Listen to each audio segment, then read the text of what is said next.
Sobat Budaya, saat ini saya berada di ujung utara Jalan Brawijaya. Jalan Brawijaya mendapatkan namanya dari kata-kata Brawijaya, yaitu Raja Majapahit. Istilah Brawijaya tidak ada di dalam prasasti. Istilah Brawijaya hanya ada dalam Babat Tanah Jawi, Serat Kondo, dan cerita-cerita rakyat saja. Secara resmi nama Brawijaya itu sendiri tidak pernah kita pelajari di dalam kitab-kitab resmi sejarah. Kecuali dalam kehidupan sehari-hari kita kenal istilah Brawijaya tersebut. Ada banyak Brawijaya. Mulai Brawijaya pertama yang namanya Raden Wijaya sampai Brawijaya yang ke-7, ke-8 dan sebagainya. Penghargaan terhadap Brawijaya itulah menyebabkan jalan ini dinamakan dengan Jalan Brawijaya. Membujur dari utara ke selatan sepanjang kira-kira 2,5 kilometer. Ujung selatan sana kita berjumpa dengan Jalan Brawijaya, berjumpa dengan Jalan R.A. Basuni. Apabila diteruskan akan menuju ke selatan ke arah Mojo Agung dan kemudian Jombang. Sedangkan titik paling utara tempat kita berdiri, kita berjumpa dengan perempatan yang ada di belakang saya. Sebelah kiri menuju ke arah Surabaya, menyeberang jembatan Sungai Brantas. Sebelah kanan menuju kota Mojokerto, apabila lurus kita menyusuri pinggiran Sungai Brantas. Jembatan ini mengandung beribu kisah. Seandainya jembatan ini, perempatan ini dapat berbicara, dia akan menceritakan betapa ada kisah romantisme di perempatan ini. Kisah-kisah yang manis, sekaligus kisah yang pahit yang ternyata lebih banyak. Di antaranya disinilah pernah terjadi pembunuhan terhadap beberapa orang tidak bersalah yang pernah dituduh sebagai anggota PKI. Di perempatan ini pula pernah terjadi peristiwa penembak misterius sedang beraksi. Di perempatan ini pula beberapa mobil sore-sore terlihat membawa jenazah. Entah jenazah siapa. Akan tetapi perempatan ini memang mempunyai sebagian dari cerita-cerita itu yang saya ceritakan tadi. Cerita yang saya ceritakan tadi adalah sebagian dari kisah-kisah suram, kisah-kisah pahit dari yang ada di sini. Tadinya daerah ini daerah kosong di pinggir Sungai Brantas, akan tetapi sekarang kita tahu telah diisi tempat ini, tidak dibiarkan kosong, diisi oleh para pedagang bunga, para pedagang tanaman hias, dan daerah ini sangat berbatasan dengan pinggiran Sungai Brantas. Sebenarnya Jalan Brawijaya itu sendiri baru dibangun setelah tahun 1780, seiring bubarnya tanam paksa pada tahun 1870, dimulainya kaum investor Belanda, kaum liberal Belanda datang ke Indonesia untuk menanamkan modalnya. Jalan Brawijaya ini perlahan-lahan mulai dibangun. Kisah suram pun turut mewarnai pembangunan Jalan Brawijaya. Jalan ini tadinya adalah jalan di pinggiran kota yang sama sekali tidak pernah diminati orang untuk tinggal di sana. Akan tetapi Belanda perlahan-lahan mulai membangun jalan lingkar luar kota Mojokerto ini. Pemerintah jajahan kala itu melihat bahwa jalan ini turut menyumbangkan keramaian nantinya bagi kota Mojokerto, karena jelas jalan ini nanti, di sepanjang jalan ini nanti akan tempat tinggali oleh masyarakat. Mengurangi beban jalan Kediri atau jalan Majapahit yang saat itu sudah mulai kelihatan akan ramai dan menjadi tempat yang padat. Maka dikerahkanlah pada waktu itu ribuan tenaga kerja untuk menimbun Jalan Brawijaya yang tadinya merupakan daerah rendah, sekarang ditinggikan. Tanahnya diangkut dari mana-mana. Diangkut dari dasar Sungai Brangkal, diangkut dari dasar Kali Berantas. Semua itu ditumpahkan di Jalan Brawijaya sehingga Jalan Brawijaya pun kelihatan tinggi daripada daerah kiri kanannya. Demikian kisah di perempatan Brawijaya ini. Satu kisah yang sudah lama berlangsung sejak berabad-abad yang lalu. Tanggul Kali Berantas yang kita lihat sebelah kanan merupakan tanggul yang dari zaman ke zaman selalu dibuat tanggul. Zaman Kerajaan Airlangga, Kali Berantas telah dibikinkan tanggul di daerah Waringin Pitu sana. Sekarang di zaman kemerdekaan, di zaman Belanda, sebelum itu di zaman Belanda, Kali Berantas sudah dibuatkan tanggul. Karena apa? Kali Berantas selalu meluap dari waktu ke waktu, sehingga daerah luapannya, aliran airnya, tumpahan Kali Berantasnya dapat menenggelamkan kota Mojokerto apabila dibiarkan tanpa tanggul.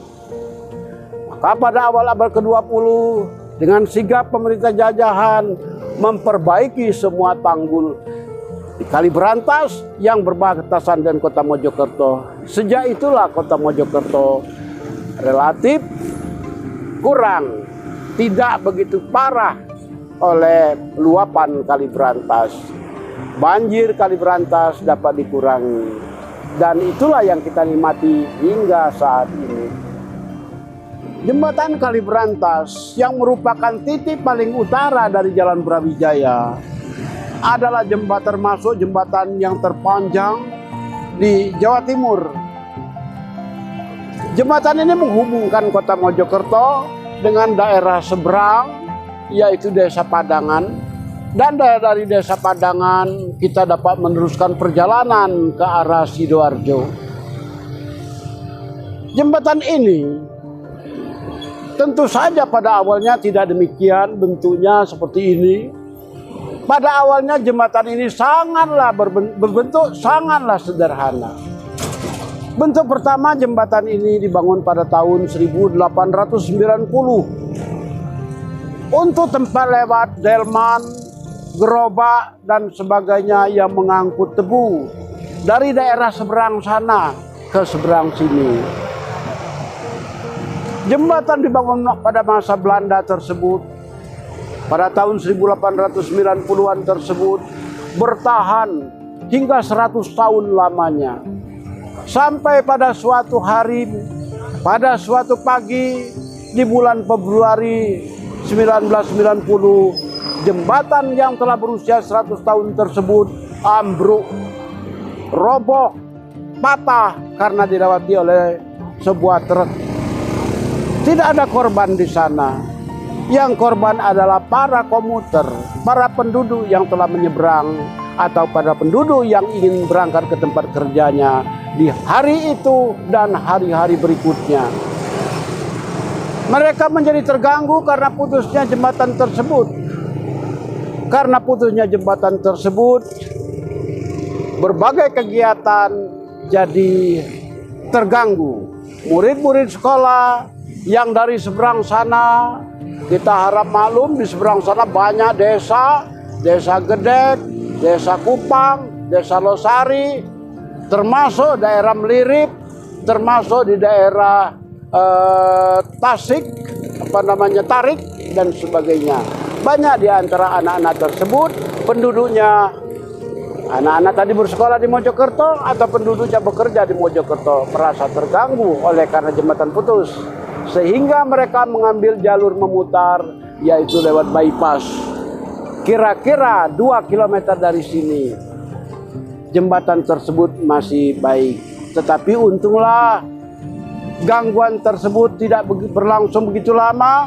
Pemerintah cepat tanggap, sehingga dalam tempo beberapa bulan saja pemerintah membangun jembatan baru. Jembatan baru itulah yang lama-lama kemudian disempurnakan, sehingga seperti yang kita lihat sekarang, jembatan hasil pembangunan tersebut hanya dapat dilewati kendaraan roda 2, jalur sepeda dan jalur sepeda motor. Adapun untuk roda 4, pemerintah menyediakan 2 jembatan yang berada di sebelah barat sana. Apapun yang terjadi, jembatan ini pun termasuk jembatan yang mengandung berbagai kisah baik, kisah manis maupun kisah pahit tentang kota Mojokerto dan sekitarnya. Jembatan ini ke arah sana seperti saya katakan tadi, Jalan Majapahit, ke arah sana menuju desa Padangan. Ke sana adalah menyusuri Sungai Berantas, yaitu Jalan Hayam Wuruk. Di mana Jalan Hayam Wuruk nanti akan kita bicarakan. Sedangkan ke sana ke arah selatan seperti saya katakan tadi adalah Jalan Brawijaya yang sangat terkenal tersebut. Kini kita berada di Jalan Hayam Wuruk yang merupakan terusan Jalan Brawijaya setelah Jalan Brawijaya menyeberangi Jalan Majapahit dan memotong bagian depan jembatan Kaliberantas. Jalan Hayam Wuruk sebagaimana kita katakan tadi adalah satu jalan yang penting yang membujur di sepanjang Kaliberantas di kota Mojokerto, sehingga jalan ini membujur dari timur ke barat. Sejak akhir tahun 1800-an, jalan ini telah dihuni oleh banyak orang. Telah didirikan di sini bangunan-bangunan yang berasal dari tahun 1890-an, seperti yang kita lihat di belakang sini. Jalan ini bertahun-tahun, selama puluhan tahun, jalan ini tadinya sepi. Sementara pemilik rumah di sini tidak ada orangnya, sehingga daerah ini di malam hari sekitar tahun 60, 70 sampai 80-an awal menjadi tempat remang-remang yang dimanfaatkan oleh sementara pihak untuk mengais rezekinya dengan caranya sendiri. Mengais rezeki dengan caranya sendiri itulah menyebabkan daerah ini pada awalnya, terutama tepian Kaliberantas, kita lihat ini adalah tanggul Kaliberantas. Di sini mereka beroperasi. Hal tersebut menyebabkan masyarakat Mojokerto tadinya awal tahun 1980-an, tahun 70-an dan akhir 60-an memandang daerah ini sebagai daerah yang perlu dijauhi. Tapi daerah ini sekarang telah terang benderang. Kaliberantas pun sudah bersih, tidak lagi menjadi tempat beroperasi para kupu-kupu malam seperti ini. Dan rumah-rumah peninggalan lama, peninggalan zaman kolonial di jalan ini pun sekarang telah ada penghuninya dan kembali terlihat terpelihara dengan baik. Dari sini kita bisa melihat betapa indahnya seni pada akhir abad ke-19 yang mereka ukirkan dan mereka tempelkan, mereka jelmakan, manifestasikan dalam bentuk rumah-rumah tersebut. Di sini kita lihat Mojokerto kembali menunjukkan dirinya sebagai kota yang begitu artistik. Sebagai bagian daripada budaya manusia, Jalan Hayam Wuruk mengalami hal yang niscaya, yaitu berubah. Perubahan seiring dengan perkembangan zaman adalah hal yang mau tak mau. Bagian kira-kira di tengah Jalan Hayam Wuruk, di sini kita menjumpai pertigaan yang dinamakan orang Pertigaan Letkol Sumarjo. Pertigaan Letkol Sumarjo adalah suatu pertigaan besar. Karena di pertigaan ini, selain ukurannya memang besar, di pertigaan ini terdapat satu bangunan yang disebut dengan Rumah Dinas Wali Kota. Rumah Dinas Wali Kota Mojokerto. Rumah Dinas Wali Kota Mojokerto ini sekitar tahun 1970-80-an merupakan kantor Wali Kota Mojokerto. Kantor Wali Kota Mojokerto dan merupakan pusat pemerintahan Kota Mojokerto kala itu. Bangunan ini yang luasnya entah sampai sekarang saya tidak tahu, yang jelas ini sangat luas. Komplek bangunan ini dahulu ramai sekali ketika menjadi kantor wali kota. Sekarang setelah menjadi rumah dinas wali kota, keadaannya relatif sepi. dan keadaannya pun jauh lebih indah dibandingkan ketika dulu menjadi kantor wali kota. Dahulu kala, rumah dinas wali kota ini adalah pasar. Pada awal abad ke-20-an, sebuah pasar, suatu pasar yang cukup ramai, dikunjungi oleh para pembeli dan para pedagang dari berbagai tempat. Para pedagang tersebut agaknya berasal dari seberang berantas yang menggunakan perahu untuk sampai ke tempat ini. Mereka mendarat di dermaga yang ada di sini. Di sini ada sisa dermaga lama yang pernah digunakan oleh para pedagang untuk berlabuh dan menjual barang dagangannya di pasar yang sekarang menjadi rumah dinas wali kota. Kapan terbentuknya pasar tersebut? Pasar tersebut ditengarai, diduga berasal dari sekitar tahun 1870. Saat Undang-Undang Gula selesai,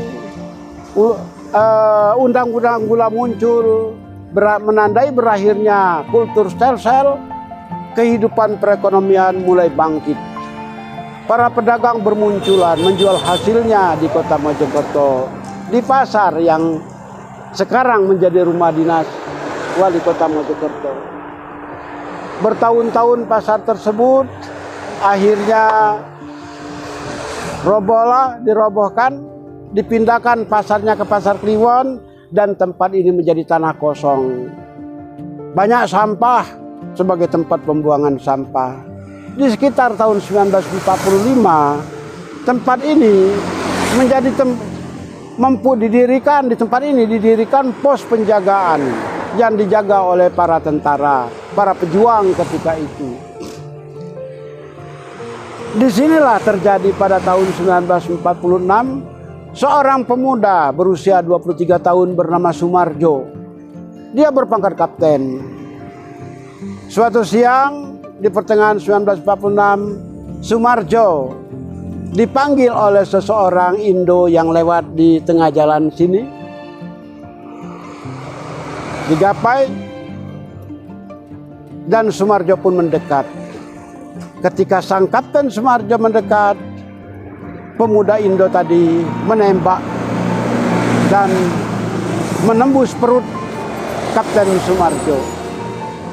Kapten Sumarjo, pemuda 23 tahun tersebut, mengembuskan napasnya yang terakhir di tempat, di jalan itu. Sehinggalah jalan itu dinamakan Jalan Letkol Sumarjo. Demikian sejarah Jalan Letkol Sumarjo, berawal dari terbunuhnya Kapten Sukumarjo, seorang pemuda belia yang berasal dari Malang. Kemudian ketika tahun 1990-an pemerintah Kota Mojokerto merasa tempat ini tak lagi layak dijadikan kantor karena tuntutan administrasi, tuntutan pekerjaan semakin lama semakin membludak, maka pemerintah pun membangun kantornya yang baru di Jalan Gajah Mada, di bekas lapangan Balongsari. Nah, kantor tersebut lebih luas dan memenuhi segala syarat perkantoran umum yang modern. Bekas kantor wali kota yang lama pun dijadikan rumah dinas wali kota. Dan tempat ini mempunyai komplek yang sangat luas. Di depannya, komplek rumah dinas wali kota ini menghadap Jalan Wuyuk Hayam Wuruk. Sedangkan di sebelah barat, komplek rumah wali kota terdapat Jalan Letkol Sumarjo. Pasar dahulu kala, pasar di kala akhir abad ke-19 dan awal abad ke-20, itu menghadap ke Jalan Hayam Wuruk dan Jalan Letkol Sumarjo tanpa pagar. Dan itulah pasar yang pertama kali ada di Mojokerto. Sehingga tidak heran bila kita melihat bangunan-bangunan yang ada di depan Jalan Letkol Sumarjo sini menunjukkan bangunan pertokoan zaman dahulu kala. Jalan Hayam Wuruk perlahan tapi pasti dia akan berubah dan berubah. Bangunan-bangunan zaman Belanda yang sangat artistik lama-kelamaan akan hilang tergilas oleh roda zaman. Namun demikian tak perlu kita berkecil hati. Itulah konsekuensi, itulah tuntutan zaman. Kita patut berbangga bahwa sisa kejayaan zaman lampau masih tetap ada dan menjadi ciri yang patut dibanggakan bagi kota Mojokerto. Saat ini saya masih berada di Jalan Hayam Wuruk dan di depan komplek pabrik gula lama. Pabrik gula ini adalah pabrik gula yang muncul serentak pada beberapa tempat. Satu dari beberapa pabrik gula yang muncul serentak pada awal abad ke-20. Ancang-ancang pembangunan pabrik gula ini sebenarnya sudah dimulai sejak tahun 1880. Saat keluarnya Undang-Undang Gula pada tahun 1870 dan datangnya para investor barat ke Pulau Jawa untuk membuka perkebunan. Dan didirikanlah waktu itu di Mojokerto salah satu pabrik gula. Diadakan pembangunan besar-besaran untuk pabrik tersebut, dan tidak heran juga kita ketika mengetahui pada zaman dahulu di Jalan Hayam Wuruk ini terdapat rel kereta api. Relnya lori untuk mengangkut gula, tebu dari perkebunan-perkebunan di sekitar Mojokerto. Bangunan-bangunan di sini berasal dari awal abad yang lampau. Masih kokoh berdiri dengan ciri khas Eropa. Masih terpelihara dengan baik dan masih tetap di bawah perlindungan PTPN, perusahaan PT Perkebunan Negara. Mereka tetap memeliharanya dan mereka masih tetap merasa ini aset yang sangat berharga. Bangunan-bangunan zaman Belanda tersebut terlalu sayang memang untuk kita lewatkan begitu saja. Ini menambah beraneka ragamnya bangunan di kota Mojokerto. Menambah beraneka ragamnya nuansa seni kota Mojokerto. Dan di sini kita dapat melihat bekas gudang, bekas bangunan pabrik, rumah para pegawai yang semuanya menunjukkan zaman kolonial dulu. Mungkin suatu ketika bangunan-bangunan indah semacam ini dapat kita jadikan acuan untuk ilmu arsitektur bagi para generasi muda.